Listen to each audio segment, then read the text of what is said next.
Yo mga idol, kumusta? Manreg mga sports, tabi nga pala.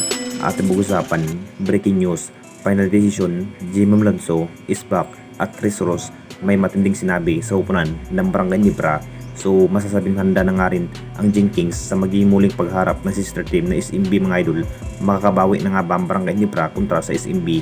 Teles Philippine Cup, puro talo talaga ang inabot ng ating Barangay Nibra kung tutuusin mga idol kontra sa SMB.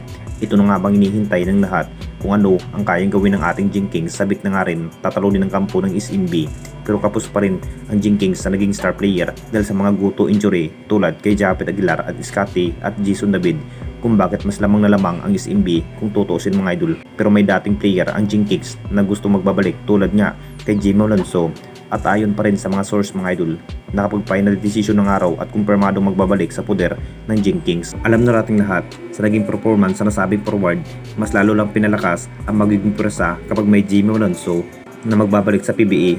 Talagang nasa rights pa rin itong si Jimmy Alonso sa upunan ng Barangay Nibra. Kung sakaling magplano man bumalik ng ating Barangay Nibra, marami pa rin ang nasasabi mga idol. Nanghihinayang pa rin itong si Coach Tim ang dating lineup ng Jenkins na may Jimmy Alonso at si Stan. Sobrang lakas sana ang dating solidong lineup kung sakaling hindi man ini-trade ng Barangay Nibra. May pag-asa pa sana mas lalo pang pinalakas sa papahayag nga ni Jimmy Alonso mga idol.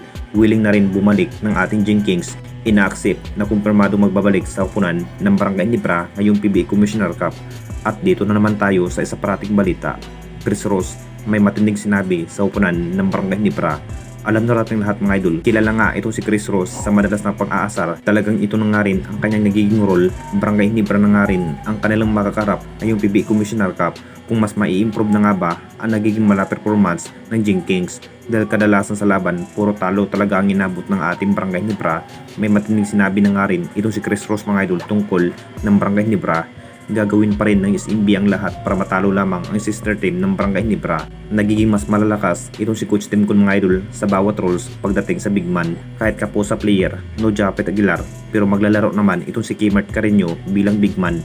Sabik na nga rin ang lahat kung ano ang ibinikitang laban sa sinabi pa rin sa nasabing player na si Chris Ross mga idol. Talagang madaling talunin ng araw ang Jenkins dahil sa kakulangan pagdating sa big man, na parang minaliit nga ni Chris Ross ang magiging lineup ng ating Jenkins. Bukas na nga rin malalaman mga idol kung kaya pa nga bang matalo ang Jenkins ang SMB. Kung sakaling ang SMB pa rin ang mananalo, talagang kulang-kulang pa rin ang magiging big man. Patunayan pa rin na hindi pa rin sapat para magkakampiyon ang Barangay Nibra ngayong PBA Commissioner Cup. Kung sakaling hindi pa rin magawang talunin ang sister team na SMB. Anong masasabi ninyo mga idol tungkol sa ating video?